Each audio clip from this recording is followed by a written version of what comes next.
अस्सलाम वालेकुम, मैं हूं आपका मेज़बान अदनान हैदर। हमजा शहबाज ने 2 दफ़ा वज़ीर आला बलूचिस्तान का हल्फ और वज़ीर आला पंजाब का हल्फ उठाया और साथ ही सुप्रीम कोर्ट ने उन्हें एक मरतबा से फिर ट्रस्टी वज़ीर आला बना दिया। लेकिन दूसरी जानिब नून लीग और हुकूमत इत्तेहाद बड़ा मुतहर्रिक है, क्योंकि आज कुछ देर पहले पंजाब की 60 रुकनी तकरीबन काबीना है जिसने हल्फ उठा लिया है। इस पर भी हम बात करेंगे।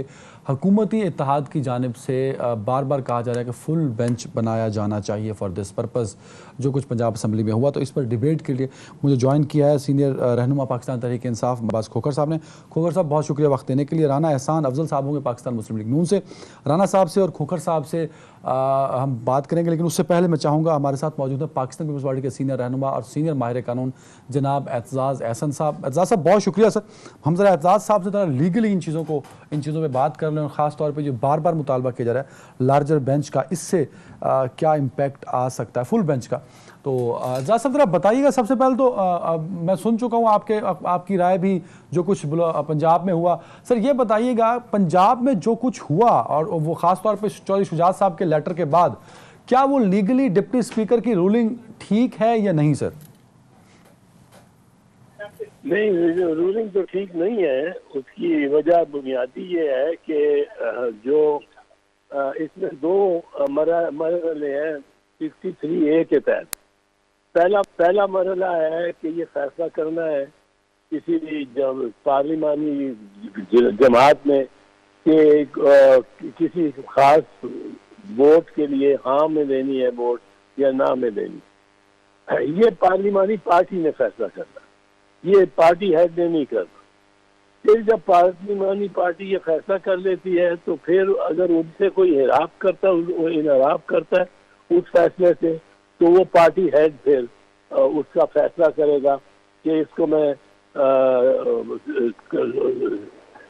नायली के लिए चीफ इलेक्शन कमिश्नर को भेज दूं या ना भेजूं। ये उसका फिर हेड आ जाता है। आप देखें, पार्टी हेड हो सकता है, ये हम वफाक है, इस बारे में कोई सोच ही नहीं रहा। सर बात ये है कि क्यों कानून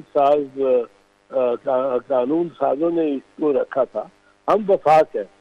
हो सकता है फर्ज करो ये 10 लोग जो इस पार्टी है, ये बलूचिस्तान की पार्टी हो, और बलूचिस्तान की पार्टी की होने की सूरत में अगर इन 10 के 10 को डिस्क्वालीफाई कर दिया जाए, क्योंकि पार्टी हेड ने फैसला किया था कि आपने इधर वोट देना है या उधर वोट देना है, तो ये तो बड़ा एक वफाक की बहुत इशू बन जाएगा, बड़ा स्ट्रॉन्ग इशू बन जाएगा। बलूची कह रही है हमें कौन होता है भाई पंजाब वाला पार्टी हेड बैठा हुआ निकालने वाला, हमने तो फैसला किया था कि वोट अलिफ को देना है, वो कहता है वोट बे को देना तुम्हें। वो कौन होता है, उसको कौन होता है, ये इख्तियार कैसे दे सकते हैं हम? तो वफाक का इशू बन जाएगा ये। और इसमें बड़ा क्लियर है लॉ, बिल्कुल कि पहले मरहले में पार्टी ने फैसला करना है, दूसरे मरहले में अब पार्टी हेड ने आ जाना है। अब पार्टी हेड ने तो देखे ना, पार्टी हेड ने सोचना है कि ये 10 बंदों में से 8 का फैसला था कि इधर वोट करना है। चलो फैसला पार्लिमानी पार्टी का सर, हो गया। बिल्कुल सही सर। नहीं ना, सुन ले एक मिनट ये जी। लेकिन अब पार्टी वालों ने 2 बंदों ने वोट उससे नाराज करके कर दिया, तो पार्टी हेड जब बैठेगा सोचेगा, वो ये भी सोच सकता है कि ये इन 2 में, इनके लीडर में लड़ाई है जाती, और ये जाती तौर पे बीच में जातियात को ला रहे हैं सियासत को। हालांकि ये जो 2 हैं जो निकाले जा रहे हैं, ये बड़े सीनियर लोग हैं, बड़ा इनकी खिदमत है पार्टी को, बड़ी इन्होंने मेहनत की है, 40 साल से पार्टी के साथ है। और आज इन 2 जनूबी पंजाब किस्म के आए हुए लोगों के पीछे इनको हम बर्बाद कर दें और तबाह कर दें, पार्टी की सीट भी ले लें, बड़ा सख्त फैसला है। तो ये वो ग्रैंड फादर जो है ना पार्टी हेड, वो अब किसी भी सूबे से हो, दूसरे सूबे से हो, उसका काम है कि इसमें सोच विचार करके कोई रास्ता निकालना कि पार्टी भी बचे, उनको निकालना भी ना पड़े, और वो रेफरेंस ही नहीं भेजता बिल्कुल ठीक है इलेक्शन कमीशन को। सर। ये भी उसका इख्तियार है। बिल्कुल सही। एहसास साहब, मैं तो इसको आसान करता हूँ क्योंकि बड़े हम देख रहे हैं पिछले 3 दिन से टीवी शोज में भी और जो अखबारात में भी लिखा है, इतना पेचीदा कर दिया है कानून को कि बाज लोगों की शायद समझ में वो बात नहीं आ पा रही। आपने बड़ी आसानी से समझा दी। इसको मजीद ज़रा अगर आप एलेबोरेट कर पाएँ सर। 10 लोगों का वोट पड़ेगा परवेज इलाही साहब को, ये पार्लिमानी पार्टी ने फैसला कर दिया। क्या पार्टी सदर उस फैसले को की नफी नहीं कर सकता, या ये नहीं कह सकता कि यार ये फैसला आप लोग नहीं करेंगे, मैं पार्टी सदर हूं, मैं रोक रहा हूं, पार्लिमानी पार्टी ये फैसला वापस ले, या इस फैसले को फॉलो नहीं करना आप पार्टी मेंबर्स ने, ये पार्टी सदर नहीं कह सकता, आप ये कह रहे हैं? क्योंकि बात वही जो मैंने अर्ज की, ये वफाक है। ये बलूचिस्तान की असेंबली, सिंध की असेंबली, खैबर की असेंबली, पंजाब की असेंबली, ये अलग-अलग जो असेंबली है, खुद मुख्तार असेंबली है। इन पे एक बैठा हुआ दूसरे सूबे का बंदा जिसको जो मतलब है, कभी लंदन होता है, कभी दुबई होता है, ये फिरता रहता है और लंदन में जाके बैठ जाता है महीनों। तो वो अब उसके ऊपर फैसला ये छोड़ते, ये नहीं। उसका अगर वो सीनियर है बड़ा, तो उसका एक ग्रैंडफादर रोल है कि वो पार्टी को, वरना अगर आप 10 के 10 बंदों को निकाल दें इस तरह, और यही मैं बता रहा हूँ, कह रहा हूँ, तो ये आप करें। लेकिन जब हम बलूचिस्तान का सर, जब हम डिप्टी स्पीकर की रूलिंग को सुनते हैं तो उन्होंने बार बार कहा, जब राजा बशारत कह रहे थे कि आर्टिकल 63A ये नहीं कह रहा, वो कह रहे थे कि आप बिल्कुल सही कह रहे हैं, आर्टिकल 63A में यही लिखा है जो राजा बशारत साहब पढ़ रहे थे। लेकिन डिप्टी स्पीकर कह रहे हैं कि मैं अपना फैसला सुना रहा हूं सुप्रीम कोर्ट के दिए गए फैसले पर, जिस पर पीटीआई के 20 लोगों को डी-सीट किया था इलेक्शन कमीशन ने। वहां उसका हवाला डिप्टी स्पीकर दे रहे थे एहसास साहब। ऐसा सुप्रीम कोर्ट का दुरुस्त फैसला था। वहां पीटीआई के मेंबरान ने पीटीआई की पार्लिमानी पार्टी के फैसले के खिलाफ वोट दिया, बिल्कुल दुरुस्त। यहाँ पीएमएलक्यू के मेंबर्स ने पीएमएलक्यू की पार्टी के फैसले के हक में दिया है। अब वो अगर उसको प्रेसिडेंट पार्टी हेड को नहीं पसंद तो ना पसंद हो, बिल्कुल ये फैसला तो बलूचिस्तान में करेगा। एहसास साहब बिल्कुल। अब जरा टाइम कम है, जरा मैं जल्दी से चलूंगा। ये जो फुल कोर्ट की बेंच की तश्कील के बारे में कह रहे हैं बार बार हुकूमती इत्तेहाद वाले, आपकी पार्टी भी इसमें शामिल है सर, ये मुतालबा किस हद तक दुरुस्त है? और ये मुतालबा जो कल सुप्रीम कोर्ट का 3 रुकनी बेंच दोबारा से समाअत शुरू करेगा जहां उन्होंने छोड़ी थी, उस पर कितना असर डाल सकता है? अगर सुप्रीम कोर्ट इस बात को मान लेती है कि हम फुल कोर्ट बेंच बनाने को तैयार हैं, देन उस बेंच का क्या होगा जो कल समाअत कर रहा होगा सर? ये इशू जो है जी, और जो इशू सुप्रीम कोर्ट ने लिया है कि डिप्टी स्पीकर आके बता दे कि कौन से हिस्से पे उसने इंतजार किया, इसके लिए तो कोई बड़े बेंच की जरूरत ही नहीं है। ये तो छोटा सा इशू है और सिंपल सा इशू है। पहले केस में 25 डिस्क्वालीफाई हुए क्योंकि उन्होंने पार्टी के फैसले के खिलाफ फैसला किया। दूसरे में वो डिस्क्वालीफाई नहीं हो सकते क्योंकि उन्होंने यकजा होके सबने वोट डाले पार्टी के पार्लियामेंट्री पार्टी के हक में, और इसमें कोई किरदार नहीं है शुजात साहब का कि वो जाएं और वो मनाने की कोशिश करते, पहले जितनी भी करते, और आसिफ जरदारी साहब ने भी की और अच्छी बात है कि वो मनाने की कोशिश। वोट मांगना और वोट मनाना तो हर एक का हक है, और जो कानून कहता है वो कानून कहता है, उसको मैं तो चेंज नहीं कर रहा। Sir very right. सिर्फ कंडीशनल सवाल पूछ रहा हूँ, आपकी राय को मैं चैलेंज नहीं कर रहा सर। अगर फुल कोर्ट की पिटीशन सुप्रीम कोर्ट मान लेती है तो ये बेंच कंटिन्यू रहेगा या ये खत्म हो जाएगा सर? जस्टिस पे इसका इख्तियार है, सिर्फ चीफ जस्टिस का इख्तियार है। बिल्कुल ठीक है, इससे बहुत फैसले हैं सुप्रीम कोर्ट के। बिल्कुल ठीक है, बहुत शुक्रिया आजाद वक्त देने के लिए। मैं जाऊंगा जरा Zaheer Abbas sahab, sir over to you. क्या लगता है कल का फैसला है वो किसके हक में जाएगा? और दूसरा, क्या आप सपोर्ट करते हैं इस मुतालबे को जो फुल बेंच तश्कील दिया जाए, मुतालबा है हुकूमती इत्तेहाद का? जहीर अब्बास खोखर साहब। जी बिस्मिल्लाहिर्रहमानिर्रहीम। देखिए, पाकिस्तान तहरीक इंसाफ और पाकिस्तान तहरीक इंसाफ के चेयरमैन इमरान खान साहब ने इस मुल्क में कानून की और आइन की जो एक जंग जो है वो लड़ी है, और बहुत सारे मराहल सामने आए हैं और बहुत सारी ऐसी चीज़ें सामने आई हैं जहाँ पर जो है वो बहुत सब्र और तहम्मुल के साथ कानून और आइन को सामने रखते हुए उसकी बालादस्ती के लिए बहुत सारे नापसंदीदा फ़ैसले भी जो है हमने एज ए पार्टी और as a chairman Imran Khan ने उसको सब्र के साथ तहम्मुल के साथ तस्लीम सर खम किया। और जो रजीम चेंज के हवाले से जिस तरह से कोशिश की गई और उसको इमरान खान साहब ने कहा कि हम पब्लिक के पास जाएंगे, हम आवाम के पास जाएंगे, और जनरल इलेक्शंस के उन्होंने डिमांड किया। बहरहाल सूरत हाल ये बनी कि जनरल इलेक्शन तो नहीं, लेकिन जो फिर पंजाब में जिस तरह से जो पीटीआई के जो एमपीएस थे वो मुनहरिफ हुए और उन्होंने यहाँ पे डिफाई किया पार्टी के चेयरमैन को, पार्टी को, और अपनी पोजीशंस बदली, उसके अगेंस्ट ये फैसला जो था वो इलेक्शन कमीशन ने किया कि बाई इलेक्शन वहाँ पर हो। और उसको हमने बड़े हौसले के साथ और बड़ी दलेरी के साथ मौजूदा हुकूमत जो कि नून लीग की थी, उसके वज़ीर आला भी थे, उसके वज़ीर आज़म भी थे, हमारे कैंडिडेट ने बशमूलियत मेरे, हमने उसको तमाम तर जो गवर्नमेंट की जो थे अपना ओछे हथकंडे, उसको फेस करते हुए हम सीटें जीत कर आए और आके हम असम्बली का हिस्सा बने।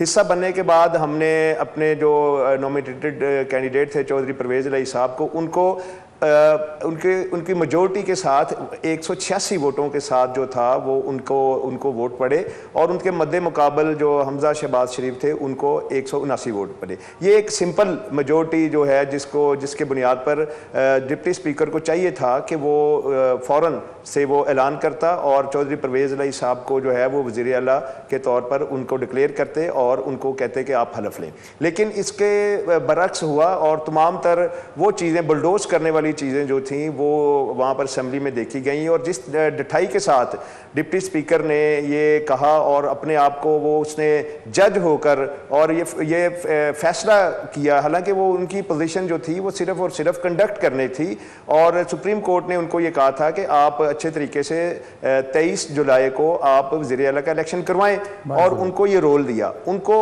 जब रोल मिला और लोगों ने, एमपीएस ने अपने वोट कास्ट किए और बड़े अच्छे तरीके से हाउस चल रहा था, उन्होंने अचानक एक खत लहराया और ये कहा कि ये खत जो है चौधरी शुजात साहब से मौसूल हुआ है, और वहीं से उनकी इल इंटेंशन, उनकी बदनीति जो थी वो सामने आई, जिसको कि राणा साहब ये जो अचानक खत लहराया डिप्टी स्पीकर ने, अब जहीर साहब का कहना ये इसने हमारी मेजॉरिटी को माइनॉरिटी में बदला, जो कि गैर कानूनी और गैर इखलाकी है। और दूसरा, एजाज साहब ने भी यही बात की कि डिप्टी स्पीकर की ruling as per constitution of Pakistan नहीं है।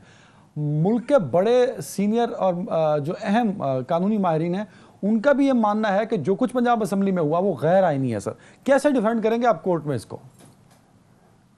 बिस्मिल्लाहिर्रहमानिर्रहीम। आपको पता है जब नवाज शरीफ साहब पार्टी हेड थे तो कोर्ट ने कहा कि वो पार्टी हेड नहीं रह सकते, तो हमने कहा कि वो अब ना नेशनल असेंबली के रुकन है, वो पार्लिमानी हेड नहीं है, वो पार्टी हेड है। तो सुप्रीम कोर्ट की ये जजमेंट थी कि जो पार्लिमानी हेड होता है, जो पार्टी हेड होता है वो ही पार्लिमानी हेड भी होता है, तो इसलिए वो ना पार्लिमानी हेड रह सकते हैं ना पार्टी हेड रह सकते हैं। ये भी सुप्रीम कोर्ट का फैसला है। दूसरा, एहसन इकबाल साहब ने दो चीजों में डिवाइड किया। उन्होंने कहा कि जो है पार्लिमानी बोर्ड या पार्लिमानी पार्टी का फैसला होता है पहले फेज में, और दूसरे फेज में पार्टी हेड का रोल आता है। तो पार्लिमानी बोर्ड का जो फैसला होता है वो पार्टी हेड की मुशावरत से होता है, उसमें पार्टी हेड का रोल होता है। और वो जो सुबाइयत की बात कर रहे थे वो भी ठीक नहीं है। ऐसे तो नहीं हो सकता ना कि पार्टी जिसके फेस के ऊपर, जिसकी शक्ल के ऊपर, जिसके सिंबल के ऊपर सारी जो है वो जमात जीतती है, वोट लेती है, वो अगर बेशक सूबाई तंजीमें हों, सूबाई गवर्नमेंट्स हों, वहां वो अपने अपने फैसले करें और पार्टी हेड की उसमें ना मुशावरत शामिल हो ना उसकी। नहीं, ये जरा हेलो, इसमें कॉन्स्टिट्यूशन खामोश है सर।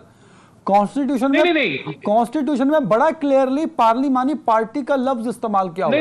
और जो डिफेक्शन पे जा रहा है ना सर, वो डिफेक्शन पे अगर पार्लिमानी पार्टी के डायरेक्शन को फॉलो नहीं करेगा मेंबर, तब पार्टी सदर डिफेक्टो की तरफ जाएगा ना सर। पार्टी सदर तो कोई डायरेक्शन नहीं दे सकता। आपका बहुत दीगर जो मैंने आपको बताया कि सुप्रीम कोर्ट के पुराने फैसले हैं वो पार्टी हेड और पार्लियामानी हेड को भी डिफाइन कर चुके हैं और उनके रोल को भी डिफाइन कर चुके हैं। ये नहीं हो सकता कि आप एक फैसले में एक चीज करें और अगले में दूसरी चीज करें। तो कहने का मतलब ये कि बेसिकली ये जो बात कर रहे थे एतजाज अहसन साहब, वो ये कह रहे थे कि इमरान खान एक फैसला करें और बुज़दार साहब अपनी जो 10 कोई उनका अगर पार्लियामानी बोर्ड पंजाब में हो, वो उस फैसले के खिलाफ जो मर्जी फैसला कर लें, तो वो उनका जो इमरान खान का है उसमें कोई रोल नहीं होगा। ऐसे नहीं होता, ऐसे ना पाकिस्तान में कभी हुआ है ना आगे होगा। और अगर ऐसे होगा तो फिर तो जो हेड है वो पार्टियों को संभालता फिरेगा और उससे संभाली नहीं जाएंगी। तो जो चीज पाकिस्तान में नहीं हुई, ना एग्जिस्ट करती है, उसको अब डिफाइन करने की जरूरत नहीं है। ये बड़ी बात है हमारे नजदीक। ये आईने की तरह या पानी की तरह साफ बात है कि आपका जो पहला जो फैसला था 63A का, आप उसमें लेटर देख लें तहरीके इंसाफ का, वो भी पार्टी हेड की तरफ से और पार्लियामानी जो बोर्ड है उसकी तरफ से हदायत देता है पार्टी डायरेक्शन की। ये इतनी ही सिंपल बात है कि एक पार्टी का मालिक या हेड जो है, जो रजिस्टर्ड है ECP पे, वो इख्तलाफ कर रहा है। वो कह रहा है कि आप जो है वो इस PTI की रहनुमाई के साथ या उनकी सपोर्ट के साथ आप CM के कैंडिडेट नहीं है। तो आप उसके, और दूसरी चीज देखें इसमें जो अहम चीज एक और है अदनान, वो ये है कि ना इनका पार्लियामानी इजलास हुआ, ना उसके कोई मिनट्स हैं, ना उसकी कोई तस्वीरें हैं। ये तो इनको आफ्टर थॉट आई कि ये हम कहानी डाल दें कि ये तो पार्लियामानी पार्टी का फैसला था और ऐसे था वैसे था, उसको भी ये साबित करना होगा। नहीं हुआ काफी कि कोई पार्लियामानी पार्टी का इजलास हुआ। एक ब्रेक के बाद पंजाब का जो सियासी बहरान है 5 महीने का गुजर चुका है, ये बढ़ता क्यों जा रहा है? उसका इम्पैक्ट क्या होगा? क्या कोई हल भी है या सिर्फ अदालतों की पेशियां ही होती रहेंगी? एक ब्रेक के बाद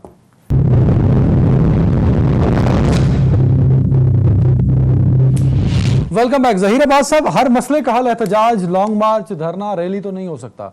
कहीं ना कहीं मुल्क के अंदर जहां भी जमहूरियत की बात आती है वहां मामलात को बातचीत के जरिए हल करने के पर जोर दिया जाता है। और आप क्योंकि हल्के की सियासत करते हैं, आप शायद इस बात को मुझसे ज़्यादा बेहतर समझ सकते हैं। लेकिन पाकिस्तान तहरीक इंसाफ हर मामले पे एहतजाज की कॉल, खान साहब कहते हैं धरना दे दो, एहतजाज कर दो, रैली निकाल दो। क्या इस तरह मुल्क के सियासी मसले हल होंगे सर ज़हीर साहब? जी, इस पर पहले तो मैं आपको क्लियर कर दूं, और मौसूफ जो पाकिस्तान मुस्लिम लीग नून से जिनका ताल्लुक है वो ये कह रहे थे कि राना एहसान साहब बयान कर रहे थे, मैं उनको ज़रा क्लियर कर दूं। राना एहसान साहब, उनको मैं क्लियर कर दूं कि बात यह है कि यहीं से एक इल इंटेंशन शुरू होती है डिप्टी स्पीकर साहब की, जिनसे मालूम होता है कि वो बाइस्ड है। जब उनको पार्लिमानी पार्टी की तरफ से लेटर जारी किया गया और पार्लिमानी पार्टी में जो पार्लिमानी सदर थे उन्होंने बाकायदा तौर पर ये कहा कि हम ये परवेज़ इलाही साहब जो सूबाई सदर हैं पाकिस्तान मुस्लिम लीग काफ के, ये हमारी कैंडिडेट हैं, और उसको बाकायदा उनको ये कहा गया कि इस तरह से वोटिंग है और वोटिंग के ज़रिए हमारे जो मेंबर्स हैं वो पाकिस्तान मुस्लिम लीग काफ के नुमाइंदे और कैंडिडेट जो हैं उनको वोट देना चाहते हैं। लेकिन डिप्टी स्पीकर साहब ने उन्होंने वो लेटर मीडिया में और वहाँ रोस्टरम में उन्होंने दिखाया ही नहीं है। यही तो एक वजह बनी है जिसकी वजह से पूरा पंजाब जो है, बल्कि पूरा पाकिस्तान जो है, वो एक आइनी और सियासी बहरान का शिकार हो गया है। एक चीज़ तो ये। दूसरी चीज़ ये है कि जो अवाम जो है वो, आपने जैसा कहा कि प्रोटेस्ट जो है ये किसी चीज़ का हल नहीं होते। देखिए, हमने इस मुल्क में एक आइन और कानून की एक जंग लड़ी है। हम रूल ऑफ लॉ पर बिलीव करते हैं।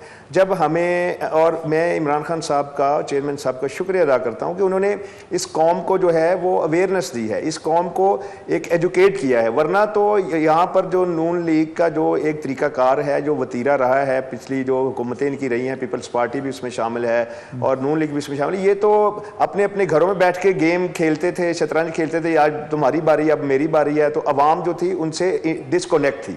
इमरान खान ने जब देखा कि ये इस तरह से अनकॉन्स्टिट्यूशनल चीज़ें हो रही हैं, गैर कानूनी चीज़ें हो रही हैं, लोगों को धोखे में रखा जा रहा है, फैक्ट्स छुपाए जा रहे हैं और सियासी तौर पर लोगों को डिस्कनेक्ट रखा हुआ है पाकिस्तान की तामीर और तरक्की के लिए, तो उस हवाले से जो एहतजाज और प्रोटेस्ट जो है वो इंतहाई ज़रूरी है कि लोगों को अपने हकूक़ का पता चले, लोगों को अपने राइट्स का पता चले। और इस वक्त पूरी पाकिस्तानी जो कौम है वो देख रही है अदलिया की तरफ कि अदलिया जो है वो किस तरह से वो फैसले करती है, ताकि इस कौम जो है, देखें जो भी इदारे हैं वो इस कौम की खिदमत के लिए हैं, इस कौम में इंसाफ और इस कौम में सच्चाई की इदारों अदलिया पे आता हूं मैं ज़हीर साहब, इदारों अदलिया पे करने के लिए इदारे हैं। इदारे अगर अवाम की राना साहब जरा ये बड़ी अच्छी बात है कि पब्लिक अवेयरनेस क्रिएट की है पाकिस्तान तहरीक इंसाफ ने, और कहीं ना कहीं उसी वजह से इनको बाय इलेक्शन में लोगों ने रिस्पांस भी दिया है। ज़हीर साहब जहां से जीते हैं वो पाकिस्तान मुस्लिम लीग नून का गढ़ है,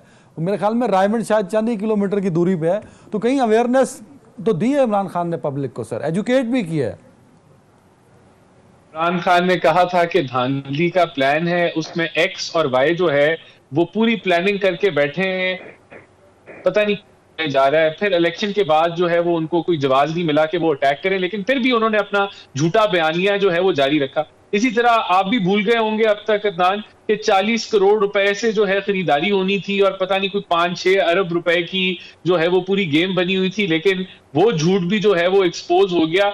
लेकिन ये चीजें ना मीडिया उनको याद दिलाता है, ना कोई याद रहता है कि कितनी जो झूठे बयानी है वो गढ़ते हैं और अवाम को गुमराह करते हैं।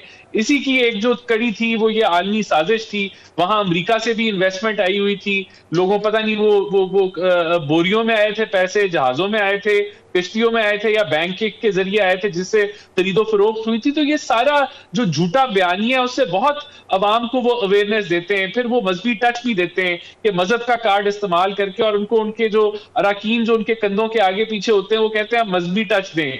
अब आप गद्दारी का, उनकी जो बेगम है वो कहती हैं अब आप गद्दारी वाला टच दें, गद्दारी को इस्तेमाल करें। तो बहुत अवेयरनेस अवाम को दी गई है, यहां तक इतनी अवेयरनेस दी है कि मक्का मुकर्रमा और मदीना की जो एक कह लें कि मुकद्दस जो ये हमारे लिए सबसे मुकद्दस तरीन जगह हैं, वहां भी सियासी नारे बुलंद करने की जो है वो अवेयरनेस इमरान खान ने अल्हम्दुलिल्लाह इस अवाम को दी है। और यही वजह है कि इतना पोलराइज जो है वो माहौल है कि ऑपोजिशन और गवर्नमेंट जिसका एक मिनिमल वर्किंग रिलेशनशिप होना चाहिए वो पिछले 5 साल से गायब है, और यहाँ जो है वो अलग-अलग जंग लगी हुई है।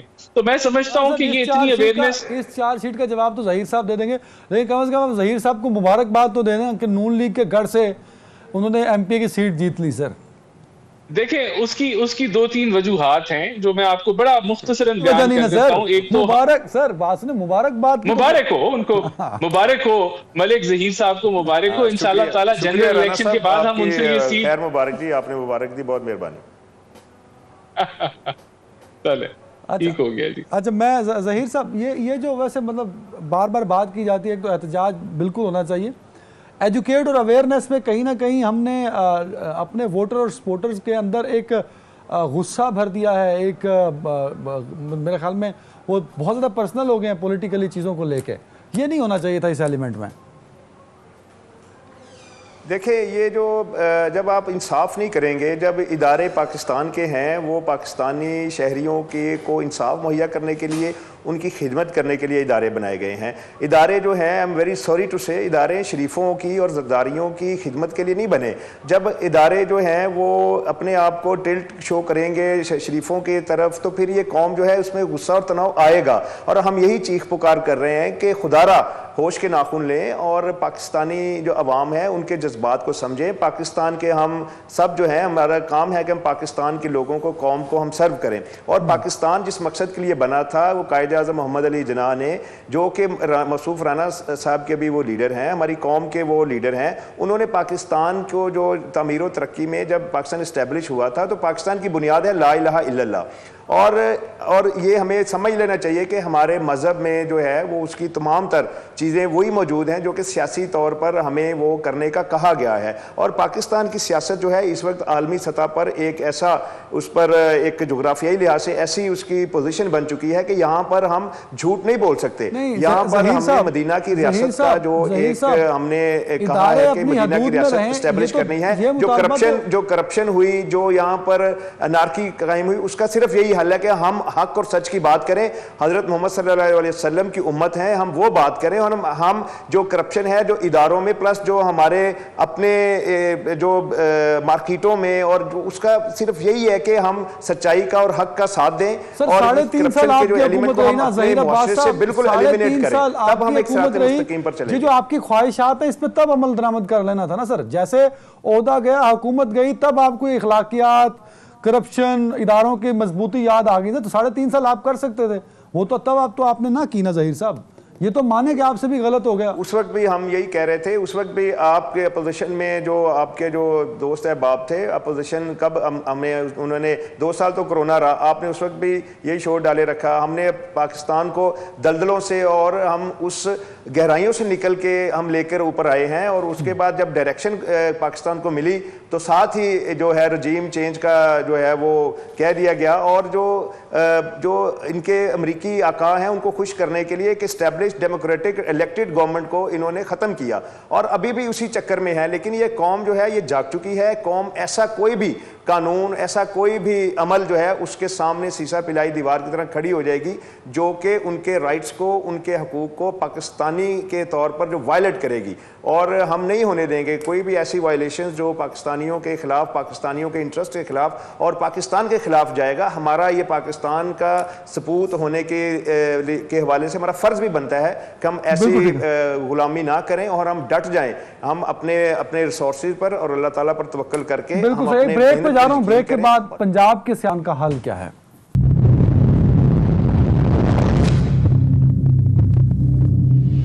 Welcome back. राना एहसान अब्दुल साहब, अभी मामला कोर्ट में चल रहा है, वजीर आला ट्रस्टी वजीर आला हैं, और आपकी जानिब से, आपकी पार्टी की जानिब से पंजाब में काबीना का ऐलान भी हो गया, हलफ भी ले लिया, जबकि इतलात ये है कि पाकिस्तान तहरीक इंसाफ अपनी कैबिनेट, पंजाब कैबिनेट के नाम फाइनल करती फिर रही है सर।